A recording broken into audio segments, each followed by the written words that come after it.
जटा में गंगा गले में विषधर, जटा में गंगा गले में विषधर, नमामि शंकर नमामि शंकर नमामि शंकर नमामि शंकर। तेरी है सूरत अति मनोहर, तेरी है सूरत अति मनोहर, नमामि शंकर नमामि शंकर नमामि शंकर नमामि शंकर।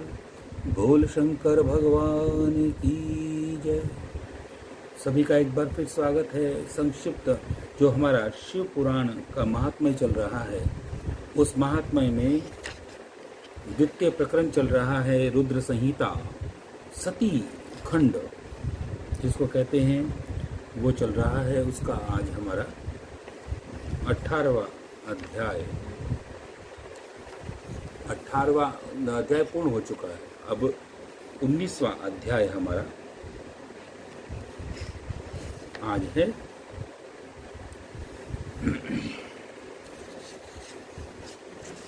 उन्नीसवें अध्याय में सती और शिव के द्वारा अग्नि की परिक्रमा, श्री हरि द्वारा शिव तत्व का वर्णन, शिव का ब्रह्मा जी को दिए हुए वर के अनुसार वेदी पर सदा के लिए अवस्थान तथा शिव और सती का विदा होकर कैलाश पर जाना।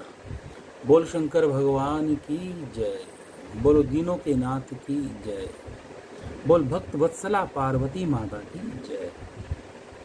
ब्रह्मा जी कहते हैं, नारद, कन्या दान करके दक्ष ने भगवान शंकर को नाना प्रकार की वस्तुएं दी। फिर उन्होंने ब्राह्मणों को भी नाना प्रकार के धन बांटे।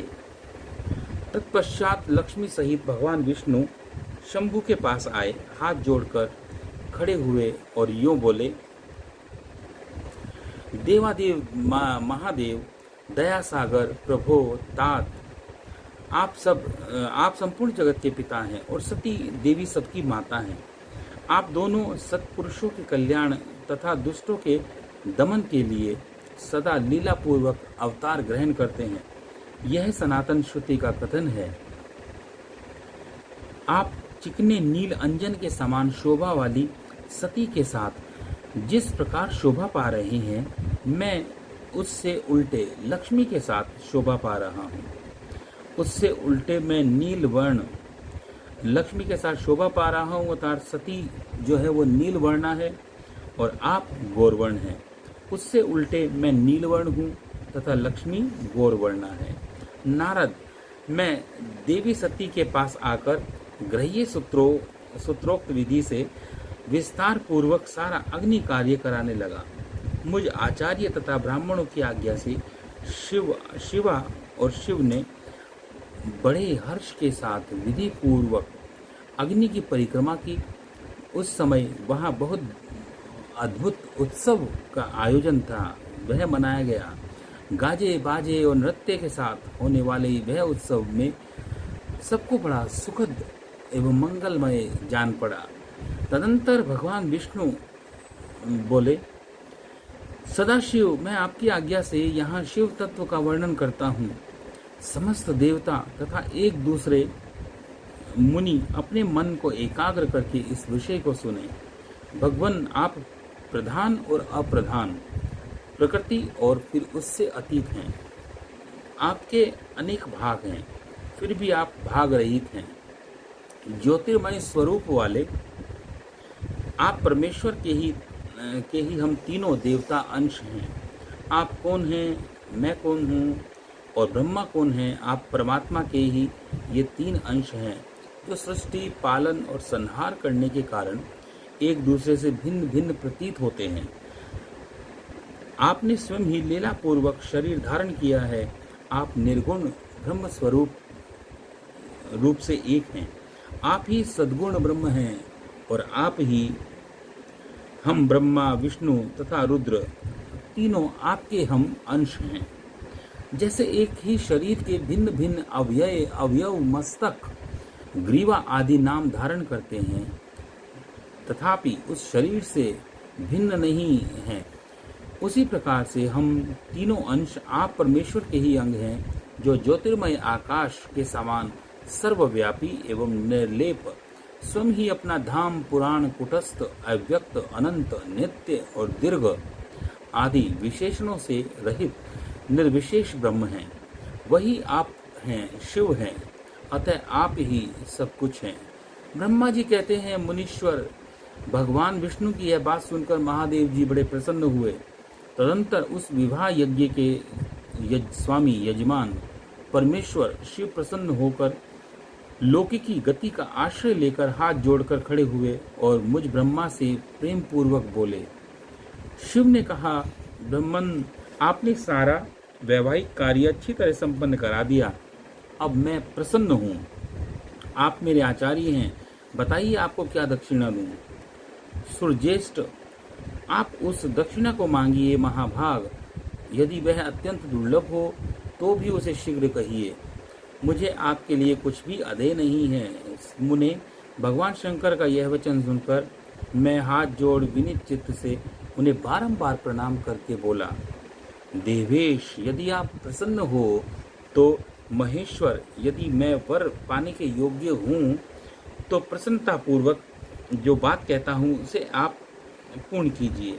महादेव, आप इसी रूप में इसी वेदी पर सदा विराजमान रहें।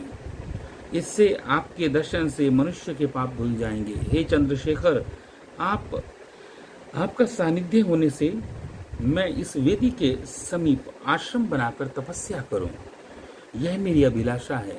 चैत्र के शुक्ल पक्ष की त्रयोदशी तिथि को पूर्वा फागुनी नक्षत्र में रविवार के दिन इस भूतल पर जो मनुष्य भक्ति भाव से आपका दर्शन करे, आपके सारे पाप तत्काल नष्ट हो जाएं। विपुल पुण्य की वृद्धि हो जाए और समस्त रोगों का सर्वथा नाश हो जाए।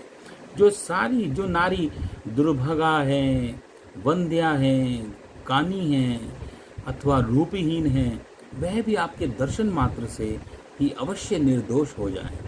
मेरी ये बात सुनकर आत्मा को सुख देने वाली थी। इसे सुनकर भगवान शिव ने प्रसन्न चित्त से कहा, विधाता, ऐसा ही होगा। मैं तुम्हारे कहने से संपूर्ण जगत के हित के लिए अपनी पत्नी सती के साथ इस वेदी पर सुस्थिर भाव से सदैव स्थित रहूंगा। ऐसा कहकर पत्नी सहित भगवान शिव अपनी अंश रूपिणी मूर्ति को प्रकट करके वेदी के मध्य भाग में विराजमान प्रकट हो गए।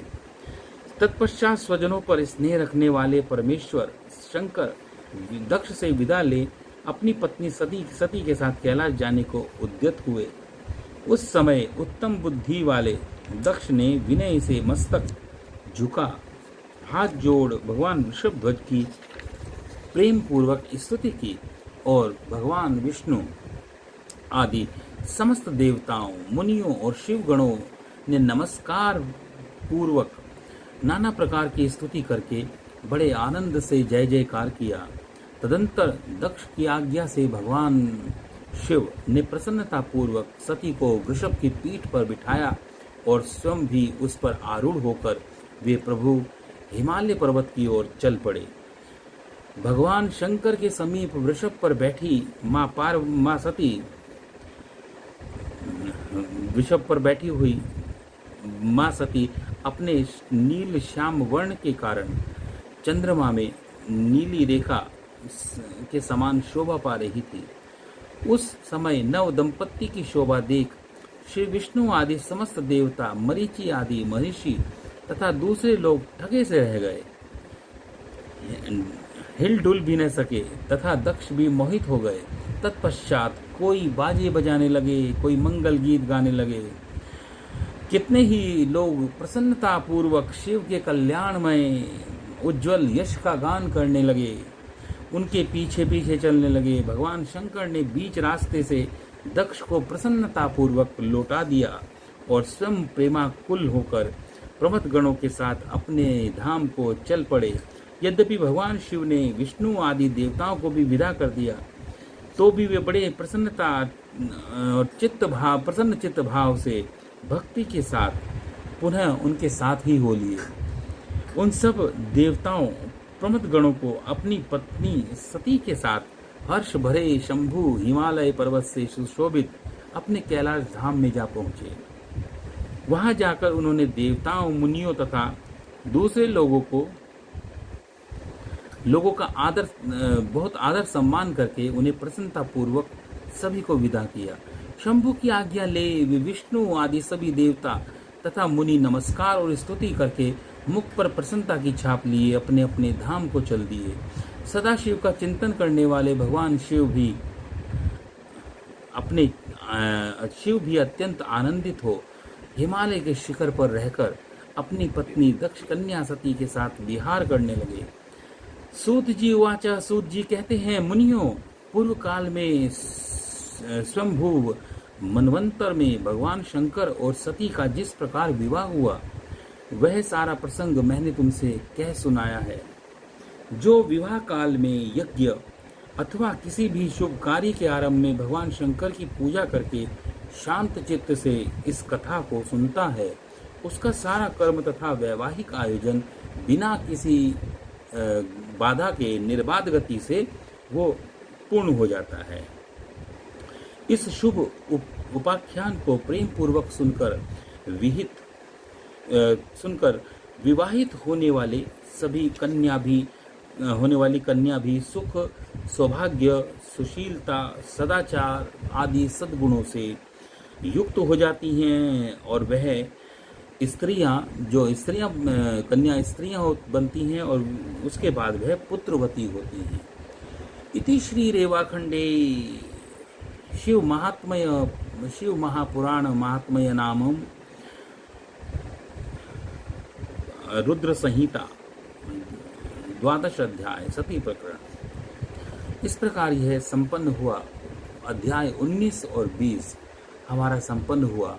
अब कल हम करेंगे 21वां अध्याय और 21वें अध्याय में करेंगे सती का प्रश्न तथा उसके उत्तर में भगवान शिव द्वारा ज्ञान एवं नवधा भक्ति के स्वरूप का विवेचन। तो 9 प्रकार की भक्तियां हैं। जब माँ सती ने इसके बारे में प्रश्न किया तो भगवान शिव ने क्या जवाब दिया। तो कल हम इसका सेवन करेंगे, पाठन करेंगे, आप श्रवण करेंगे। तब तक के लिए ओम नमः शिवाय, ओम नमः शिवाय, ओम नमः शिवाय, नमः शिवाय। कर्पूर गौरम करुणावतारम संसार सारम भुजगेंद्रहारम सदा वसंतम हृदयारविंदे भवम भवानी सहितम नमामि। ओम